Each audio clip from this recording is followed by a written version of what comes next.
Hello everyone, Dr. Michael Llamas here for Teaching Subjects, and today we will look at forming adverbs. This will serve as a comprehensive guide to understanding adverb formation in English. Now, one of the fundamental components of fluent and precise expression in English is our understanding of adverbs. Now, adverbs are important as they provide clarity, depth, and nuance to our sentences. So with that, let's get started. Okay, so first let's begin with a quick introduction to adverbs. Now, adverbs are a type of word that we use to describe or modify verbs, adjectives, and even other adverbs. Think of them as words that give us additional details, helping us to better understand actions, descriptions, or even the intensity of other words. To put it simply, adverbs answer questions like how, when, where, and to what extent. So for example, if we take a verb like the word run, adding an adverb like quickly tells us how somebody is running. If I say I will finish this task soon, the adverb soon gives us a sense of when this action will happen. Now let's look at some common examples to make this clearer. Words like quickly, very, here, and always are all adverbs. Each of these words serve a unique purpose, right? So the word quickly explains how something happens. The word very shows to what extent. The word here tells us where, and always provides a sense of frequency or when. Now, throughout this presentation, we'll explore how to form adverbs from adjectives, as well as some common and irregular adverb types to help you master their use in English. So now that we have a basic understanding of what adverbs are, let's take a moment to talk about why they are so important in English, right? So adverbs add clarity and detail to our sentences, allowing us to paint a more vivid picture of what we are describing. So imagine a sentence without adverbs. It would often sound flat or incomplete, lacking the precision we often need in language. So for instance, if we say the sentence, she sings, we are given only a basic idea of what's happening. But if we add the adverb beautifully and say she sings beautifully, we suddenly know how she is singing, right? This small addition brings the sentence to life and lets us understand her singing style more vividly. Adverbs also help us convey contextual meaning by providing information on when, how, to what degree, how often, and where an action takes place. Now, this helps us express ourselves more precisely and gives listeners or readers a fuller understanding of the situation. So whether we are discussing frequency with words like often or never, degree with words like slightly or completely, or place with words like here or there, adverbs are essential in creating clear and specific messages. So to summarize adverbs, they enhance our communication by adding nuance, making our sentences more expressive, and helping us convey exactly what we mean. So as we move forward, you'll see how learning to form and use adverbs can be a powerful tool for both written and spoken English. So now that we understand the importance of adverbs, let's look how we form them, right? So the most common way to form adverbs in English is by adding the suffix ly to adjectives. Now, this simple rule allows us to take a descriptive word and turn it into a word that modifies verbs, adjectives, or other adverbs. Let's go over a couple of examples to illustrate this process. Take the adjective quick. By adding ly, it becomes quickly, giving us a way to describe how an action is performed, as in he runs quickly. Similarly, the adjective beautiful becomes beautifully if we add ly, allowing us to say she sings beautifully. However, as with many rules in English, there are some exceptions to keep in mind. So some adjectives require a slight spelling change when we add ly. So for example, the adjective happy becomes happily, right? So notice how the final y in happy changes to I before we add ly. Now this adjustment is common for adjectives ending in y, so that's a good rule to remember. Now understanding this basic rule of adding ly and recognizing a few exceptions will give you a solid foundation for forming most adverbs. So as we proceed, we'll explore more about irregular adverbs and other types that don't follow the standard ly pattern. Okay, so now let's take a look at irregular adverbs. Now, while most adverbs are formed by adding ly to adjectives, some adverbs don't follow this rule and instead have a unique form that does not involve ly ending, and these are known as irregular verbs. So, for example, let's consider the adjective good. Instead of becoming goodly, which would sound unnatural in English, the correct adverb form is well. So we'd say she played the piano well rather than she played the piano good. Other adjectives like fast remain exactly the same in their adverb form. So for instance, we'd say he drives fast, where fast functions as both an adjective and an adverb without any change. Another example is the word hard. It remains hard when used as an adverb, as in she works hard rather than hardly, which actually means something quite different. Now, these irregular adverbs are exceptions, and unfortunately, there's no simple rule for them. They need to be memorized, as they don't follow any typical ly pattern. But once you familiarize yourself with these, you'll find them easy to incorporate into your language use. Okay, so now let's explore a specific category of adverbs known as adverbs of frequency. Now, these adverbs are essential for expressing how often an action occurs, which helps to add clarity and specificity to our sentences. So, adverbs of frequency answer the questions like, how often do you do this? Or how frequent does this happen? Now, some common examples include words like always, usually, sometimes, and never. Let's take a look at how we use these in sentences. So, adverbs of frequency are typically placed before the main verb. So, for example, in the sentence, he always eats breakfast, the adverb always appears before the verb eats, telling us how frequently he has breakfast. Now, this placement rule helps to maintain clarity in English sentences, especially when talking about routines or habits. Now, one thing to note is that when we are using the verb to be, these adverbs generally come after the verb. So, for example, we would say she is always on time.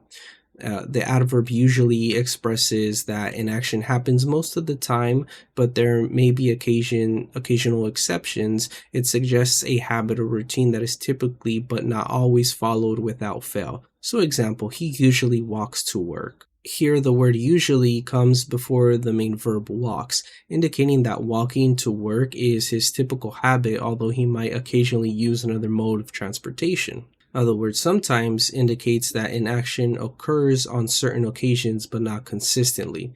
It suggests a lower frequency compared to usually and is often used for actions that happen occasionally, right? So, for example, they sometimes go out for dinner on weekends. In this sentence, sometimes appears before go, showing that dining out on weekends is something they occasionally do but not regularly. The adverb never indicates that an action does not happen at all. It is used to show zero frequency, emphasizing that there are no exceptions to this rule, right? So an example is, I never drink coffee. Here, the word never is placed before drink, making it clear that drinking coffee is something that the speaker does not do at any time. Now, understanding and using adverbs of frequency effectively will help you better describe patterns, routines, and behaviors, making your communication more richer. Okay, so now let's move on to another important category, which is adverbs of degree and intensity. Now, these adverbs are particularly useful when we want to convey the level or extent of an action, quality, or even another adverb. Now, adverbs of degree answer questions like to what extent or how much, and they help us fine-tune our expressions by indicating the strength or intensity of what we are discussing, right? So, for instance, we want to describe someone's talents. By adding an adverb of degree gives us a more complete picture of how talented they are, right? So some common examples include words like slightly, quite, very, and extremely. Now, each of these words represents a different level of intensity. So, for example, the word slightly indicates a small degree, while extremely conveys a high level of degree. The adverb slightly indicates a small degree or minor intensity, so it suggests that the quality or action is present, but only to a limited extent. Okay, so for example, the soup is slightly spicy. Here, slightly modifies the adjective spicy, telling us that the soup has a mild level of spiciness, but it's not overwhelming. The word quite expresses a moderate level of degree. It shows that the quality or action is noticeable, but not as strong as very or extreme. So, for example, in the sentence, she is quite knowledgeable in her field. Okay.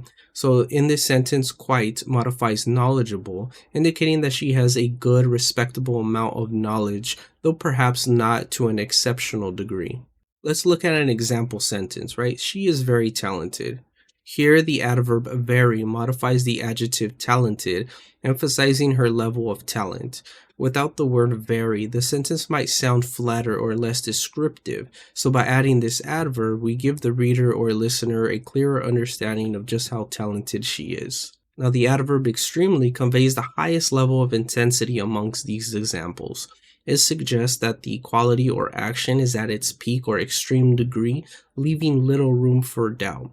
So, for example, the weather was extremely cold. In this sentence, extremely heightens the adjective cold, indicating that the temperature was exceptionally low.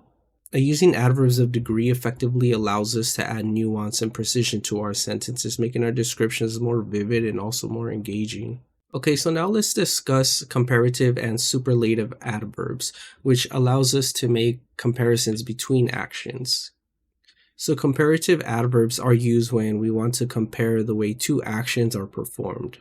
So for example, in the sentence, she runs faster than him, the adverb faster compares her running speed to his. When forming comparative adverbs, many one-syllable adverbs simply take an ER ending like faster from fast.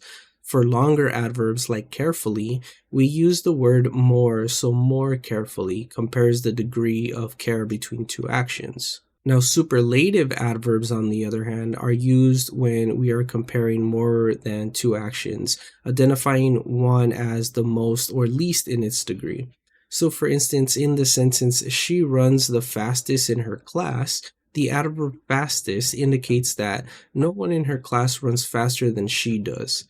Now, for longer adverbs like carefully, we would say most carefully to indicate the highest degree, as in she handles the equipment most carefully. Now, by using comparative and superlative adverbs, we can add depth to our descriptions, which helps us specify differences in actions, qualities, or performance levels. And this allows for a more genuine communication, especially when we're describing performances, abilities, or qualities amongst different subjects. Okay, so now that we've discussed adverbs, it's really important to address some of the common errors that learners often encounter in adverb formation and usage.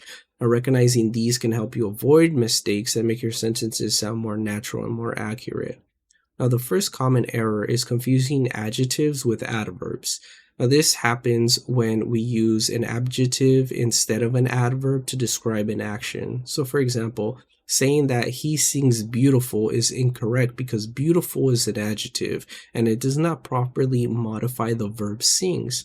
Now, the correct form is he sings beautifully, where beautifully is the adverb that describes how he is singing. Remember that adjectives describe nouns while adverbs modify verbs, adjectives, or other adverbs. Now, the second most common mistake involves misplacing adverbs within sentences. Now, these positions of an adverb can significantly affect sentence clarity. So, for instance, in the sentence, she quickly finished her homework, the adverb quickly is placed correctly before the verb finish, giving us a clear idea of how she completed the task.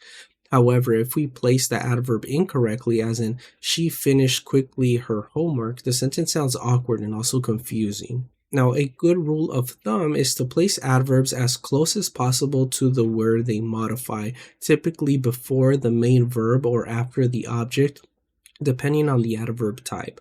Now, by being mindful of these common mistakes, you'll be able to use adverbs effectively, enhancing both your speaking and your written English. Okay, so now that we finished our lesson, let's just quickly review the essential points that we covered.